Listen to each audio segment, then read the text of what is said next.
அது ஒரு பொருளை உங்களை எப்படி வாங்குறாங்க அப்படிங்கறத பத்தின ஒரு சின்ன ஒரு இன்ஃபர்மேஷன். வேற ட்ரெஸ் யார பண்றீங்களா? பவித்ரா மேடம் வந்து இந்த ட்ரெஸ் நல்லா இருக்குப்பா, இது வந்து எங்க இல்ல மேடம் நானே இது பண்ணிட்டு இருக்கேன்னு சொல்லி நீங்க சொல்றீங்க. அப்போ யூஆர் கிரியேட்டிங் அவேர்னஸ். எனக்கு ஒண்ணு இது இந்த மாதிரி இன்னொரு பீஸ் கிடைக்குமா அப்படின்னு சொல்லி கேட்கறாங்க. இப்ப என்ன பண்றாங்க? கன்சிடர் பண்றாங்க. பொருளை காசு கொடுத்து வாங்கிட்டாங்க. இப்ப இது என்ன நடக்குது? கன்வர்ஷன் நடந்துருச்சு. அதுக்கப்புறம் இப்போ மேடம் என்ன பண்றாங்க? கன்வெர்ட் ஆயிட்டாங்க. சுடிதார் நல்லா இருக்குங்கிற ஃபீட்பேக் கிடைச்சிருச்சு. கல்யாணத்துக்கு எல்லாம் போட்டு போறாங்க.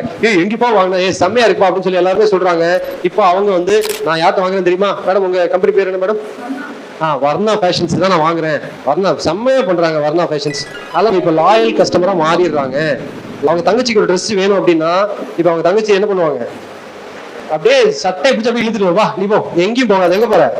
வர்ணா ஃபேஷன் போறேன். அதுக்கு பேர் தான் அட்வொகேசி. நீ வாங்கினா வர்ணா வாங்கு, இல்லாட்டி எங்கேயுமே வாங்க இருப்பா அப்படின்னு சொன்னாங்கன்னா அட்வொகேசி. இன்னைக்கு